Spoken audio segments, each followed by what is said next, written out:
Biasanya mulai aktivitas Rasulullah SAW dari sepertiga malam. Yang pertama dilakukan Rasulullah Muhammad SAW apabila bangun tidur, dan beliau ini tidur matanya dan hatinya tidak pernah tidur, karena beliau senantiasa berzikir kepada Allah, memuji Allah. Dan Rasulullah SAW apabila bangun tidur, Alhamdulillahilladzi afani fi jasadi wa radda alayya ruhi wa adhina li bidzikri. Segala puji bagi Allah yang memberikan kesehatan dalam tubuh saya dan mengembalikan ruh saya dan mengizinkan saya untuk berzikir mengingat Allah kembali. Rasulullah SAW sesudah bangun tidur untuk salat malam, beliau mengusap wajahnya, menghilangkan bekas tidurnya. Kemudian beliau berdoa. Selepas berdoa, beliau mengambil wudu lalu menggunakan siwak, karena salah satu sunnah adalah menggunakan siwak khususnya bangun tidur. Karena perubahan bau mulut kita, maka disunnahkan menggunakan siwak. Kemudian Rasulullah mendirikan salat malam. Beliau SAW salat malam sehingga kakinya bengkak SAW. Sampai istri beliau dan keluarganya sayang sama Nabi, kasihan sama beliau. Nabi terus mengerjakan salat malam sehingga kaki beliau bengkak. Ketika ditanya, ya Rasulullah, bukankah engkau telah diampuni dosa yang telah lama punya akan datang? Kata Nabi SAW, afala akunu abdan syakura, bukankah aku ingin menjadi hamba Allah yang pandai bersyukur kepada Allah? Dan terus beliau berzikir, melaksanakan salat malam, istighfar, bermunajat, dan mentadabburi ciptaan langit dan bumi sehingga mendekati fajar. Kalau sudah mendekati waktu fajar, beliau kembali ke kasurnya lagi istirahat. Apabila beliau mendengarkan suara azan subuh yang dikumandangkan oleh Bilal bin Rabah, Nabi SAW bangun dari tidurnya dan membaca asbahna wa asbahal mulku lillah. Sayyidah Aisyah radhiyallahu anha ditanya tentang salat malam. Kata beliau, Rasulullah ini matanya tidur tapi hatinya tidak.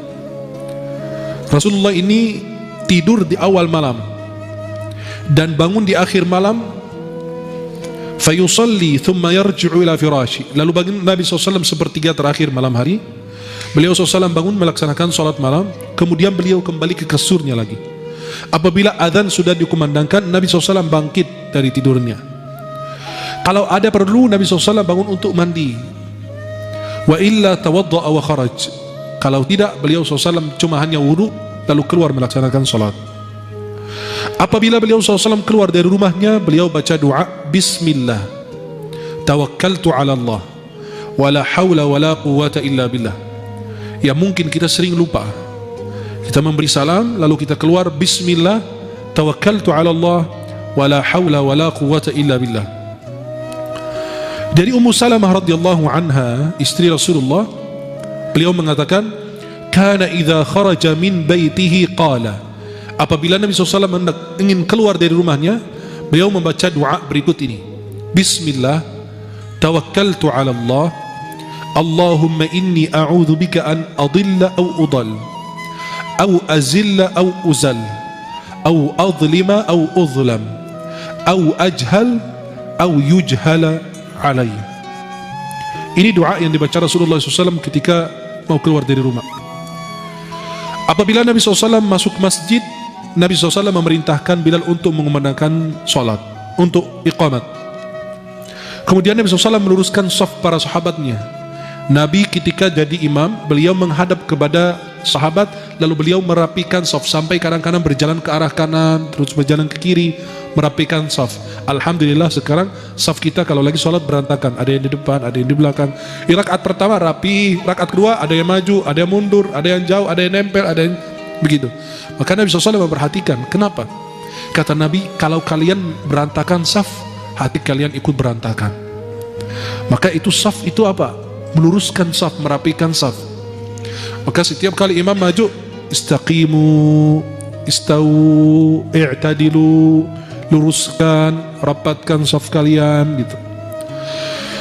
Kemudian Rasulullah SAW salat subuh berjamaah sebagai imam. Sesudah melaksanakan salat subuh, Beliau SAW selesai istighfar 3 kali lalu menghadap kepada sahabat. Man ra'a minkumul ru'yal lailah. Siapa yang lihat tadi malam ada melihat mimpi. Kalau ada yang melihat mimpi, Nabi tafsirkan, Nabi jelaskan. Rasulullah SAW menjelaskan. Maka kalau siapapun melihat mimpi, kan mimpi itu ada tafsirnya. Dan mimpi itu dibagi 3. Mimpi itu ru'ya minallah, mimpi dari Allah, dan itu ada tafsirnya. Yang kedua, hulmu minasyaitan, mimpi atau bisikan dari syaitan, gangguan dari syaitan, tidak ada tafsirnya. Ketika kita mengalami tafsir atau mimpi buruk, bangun tidur, kita langsung buang ludah ke kiri 3 kali. 3. Kemudian ganti posisi tidur. Tadi tidur kanan, pindah ke kiri, dan seterusnya. Yang ketiga, dan jangan diceritakan mimpi buruk itu karena tidak akan terjadi insya Allah. Yang ketiga, bisikan dari syaitan, disebut bisikan dari hati kita, bisikan hati, namanya hadithun nafs. Hadithun nafs itu bisikan dari hati. Artinya apa? Kepingin ketemu orang, ternyata muncul dalam mimpi. Atau orang itu setiap hari antum manggil namanya. Contoh, yang sering dipanggil mungkin di masjid Permata Qalbu, Karma. Contoh, antum masuk masjid, Karma di mana? Karma. Malam hari muncul Karma di mimpi. Astagfirullah. Tapi bukan dalam bentuk karma, tapi dalam bentuk jin. Astagfirullah. Maka karma muncul itu bukan tidak ada tafsir mimpinya, tapi itu bisikan dari hati. Kenapa? Karena antum berinteraksi dengan orang tersebut. Dan siapapun melihat mimpi benar, itu ada tafsirnya. Sampai kalau orang mengaku lihat Rasulullah, ada tafsirnya. Di dalam Fathul Bari, secara Sahih Bukhari, Muhammad bin Sirin mengatakan, kalau ada orang mengaku lihat Rasulullah dalam mimpi, kita bilang, ayo ceritakan ciri-cirinya. Kalau dia ceritakan, oh hidung Nabi begini, alis Nabi begini, pipinya Nabi begini, jenggot Nabi begini, kalau betul, ya betul. Kalau tidak, berarti bukan Rasulullah. Tapi dia percaya, itu bisa siapa aja. Tapi kalau lihat Rasulullah, pasti, oh ini tadi malam saya mimpi Rasulullah, coba ceritakan cirinya, rambutnya gimana, hidungnya gimana, alisnya gimana, apa, diceritakan. Kalau betul sesuai, itu betul mimpi Rasulullah. Karena syaitan tidak akan menyerupai Rasulullah dalam mimpi. Lalu SAW duduk berzikir, selesai sholat subuh, menafsirkan mimpi sahabat. Kemudian beliau SAW menjelaskan atau duduk berzikir sampai terbit matahari. 15-20 menit kemudian beliau sholat 2 rakaat yang kita sebut 2 rakaat isyraq. Itu dikerjakan oleh Nabi SAW setiap pagi. 2 rakaat isyraq itu ada keutamaannya. Dalam Sunan At-Tirmidzi dari Anas bin Malik, Rasulullah bersabda, barang siapa sholat subuh, ya, sholat subuh kemudian duduk berzikir sampai terbit matahari, lalu dia sholat 2 rakaat, maka akan dicatat pahala baginya haji dan umrah sempurna 3 kali. Dan Nabi SAW selalu menjaga sholat sunnah qabliyah subuh, karena Nabi bersabda dalam Sahih Muslim dari Aisyah radhiyallahu anha, rakaat al-fajri khairu minad dunya wa ma fiha. 2 rakaat fajar lebih baik dari dunia beserta isinya. Subhanallah. Ini baru yang sunnah, belum lagi yang wajib. Kemudian selesai beliau SAW mengimami para sahabat. Kadang-kadang Rasulullah mau panjang bacaannya, tapi ada tangisan anak kecil di belakang, Nabi bercepat biar ibunya tidak khawatir. Zaman sekarang kalau imam lihat anak lagi nangis di belakang, malah panjang bacaannya. Itu ibunya kan kepikiran, maka itu dipercepat. Kemudian sahabat duduk bersama Rasulullah SAW, duduk bertadarus, bicara tentang urusan pribadi mereka, ngobrol bersama Nabi, urusan agama dan urusan dunia.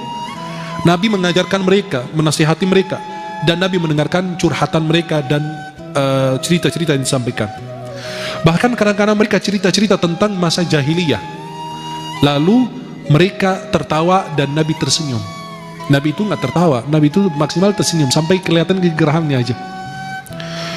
Kemudian Rasulullah sama sahabat cerita-cerita tentang masa jahiliyah. Tuh ingat dulu kalian punya Tuhan dari ajwa, dari kurma. Kamu lapar makan tangan Tuhan, lapar lagi makan hidung Tuhan, kuping Tuhan, habis Tuhan dimakan. Itu cerita-cerita begitu diceritakan sama Rasulullah bersama para sahabat, lalu mereka bertertawa, Nabi SAW tersenyum sallallahu alaihi wasallam. Nabi SAW mensunnahkan untuk sholat duha, dan Nabi SAW terus-menerus melakukannya. Sayyidah Aisyah radhiyallahu anha mengatakan Rasulullah SAW sholat duha 4 rakaat dan kadang-kadang lebih dari 4 rakaat. Salat duha ini pahalanya apa? Sedekah 360 sedekah untuk sendi yang ada dalam tubuh kita. Minimal salat duha rakaatan, 2 rakaat. Nih. Aqalluha minimal 2 rakaat. Aktsaruha paling banyak tidak ada batasnya. Tapi ulama mengatakan bahwa salat duha itu ada 3 pendapat jumlah rakaat. Ada yang bilang 8, ada yang bilang 11, ada yang bilang tidak ada batas. Kemudian waktunya salat duha sesudah terbit matahari 10 menit sampai menjelang zuhur 10 menit juga atau 15 menit. Berarti dari terbit matahari 15 menit atau 10 menit sampai menjelang zuhur itu waktu salat duha. Waktu terbaiknya antara jam 9 dan jam 11. Karena pada saat itu manusia pada sibuk memikirkan urusan atau kepentingan duniawinya. Nabi SAW selesai salat duha. Kan rumah Nabi, kamar Nabi nggak punya rumah. Nabi punya kamar-kamar. Maka disebut surat Al-Hujurat. Hujurat itu kamar-kamar. Hujurat itu hujrah, bentuk jamak dari hujrah. Ghurfah, ghurfat. Maka itu kamar-kamar istri Nabi di sebelah-sebelah masjid. Maka Sayyidah Aisyah ketika Rasulullah meninggal dan dimakamkan, dan kita kasih lihat fotonya, dia bikin sekat, kan kamarnya cuma satu. Sayyidah Aisyah bikin sekat kayak hording ini, ada makam Rasulullah, Abu Bakar, Umar, dan di situ sebelahnya beliau buat tidur. Subhanallah. Segitu kesederhanaan Rasulullah. Kita Masya Allah, kalau nggak punya 100 kamar nggak puas. Kita menghuninya cuma 5 kamar, sisanya buat jin. Ya, maka Rasulullah SAW kalau selesai sholat duha, beliau kembali ke rumahnya, ke keluarganya. Lalu beliau bertanya, ada ta'am, ada makan hari ini? Kata istrinya, kami belum masak. Kata Nabi, ya udah, saya puasa. Ya. Aisyah mengatakan, qala li ya Rasulullah SAW dhata yaumin. Rasulullah suatu waktu mengatakan, ya Aisyah, hal indakum syai'? Apakah kalian ada makanan? Qalat, faqultu ya Rasulullah, ma indana syai'. Kami enggak punya apa-apa ya Rasulullah. Kata Nabi, fa inni sha'im. Saya puasa. Dan Nabi SAW apabila dihidangkan makanan, beliau itu kalau suka beliau makan. Ma'awa ta'aman qat. Sama sekali nggak pernah mencela makanan. Nabi kalau suka makan, kalau tidak ditinggalkan. Nabi SAW tidak pernah makan tungkurap. Sambil tungkurap gitu Nabi makan kayak kita zaman sekarang gitu, aneh-aneh gitu, nggak jelas. Atau bersandar, tidak. Nabi SAW makan duduk, ya. Dan Nabi katakan, saya tidak pernah makan sambil bersandar gitu. Nabi SAW memberi contoh dalam ketawaduan beliau SAW. Beliau ikut berkhidmat kepada keluarganya. Nggak usah malu kalau Anda ngepel, Anda nyapu, Anda cuci piring, ngurusin pakaian, sebisanya kita. Karena Nabi SAW melakukan hal yang sama. Yaksifuna ala, jahit sandalnya, kemudian beliau jahit bajunya, dan memeras susunya, kambingnya. Dan itu kebiasaan Rasulullah. Tapi kalau sudah masuk waktu sholat, beliau keluar seolah-olah tidak mengenal istrinya dan putra-putrinya. Langsung keluar sholat, seperti tidak mengenal. Kenapa? Ada panggilan lebih mulia lagi. Kemudian Rasulullah SAW apabila ingin mengumpulkan orang untuk kepentingan, ada urusan penting, Nabi SAW ingin sampaikan pesan. Kalau sekarang kan tinggal pakai mikrofon, kalau dulu susah. Maka Nabi menyuruh seseorang manggil as-salatu jami'ah. Seperti kalau kita salat kusuf, gerhana matahari, bulan, atau salat id, kan kita baca apa? As-salatu jami'ah. As-salatu jami'ah ya Pak, karena tidak ada azan, tidak ada iqamah untuk salat id. Maka cukup mengatakan apa? As-salatu jami'ah. Kalau Nabi ada seruan dari Rasulullah atau dari menara, as-salatu jami'ah, berarti ada yang mau disampaikan oleh Rasulullah. Kemudian Nabi SAW berdiri di atas mimbar menyampaikan apa yang sebab beliau mengumpulkan mereka.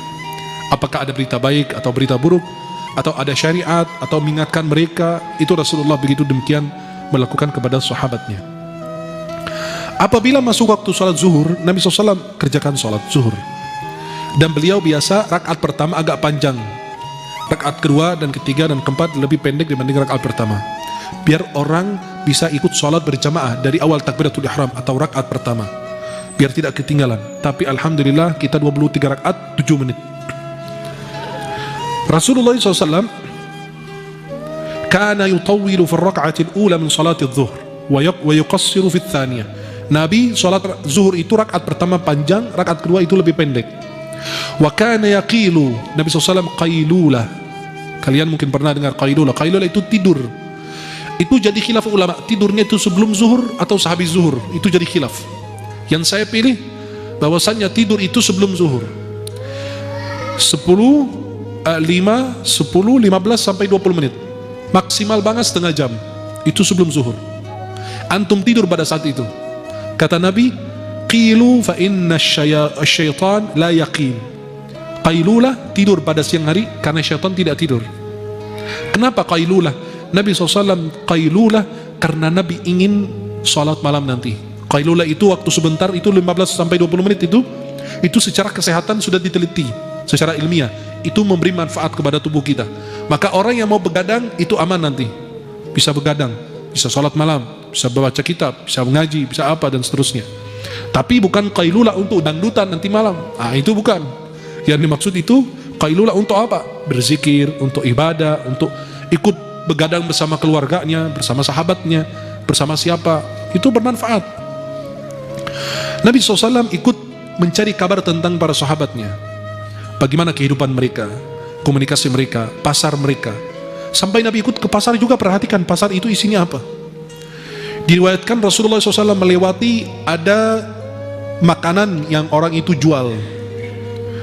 Kemudian Rasulullah memasukkan tangannya dalam makanan itu, lalu ternyata tangan Rasulullah basah.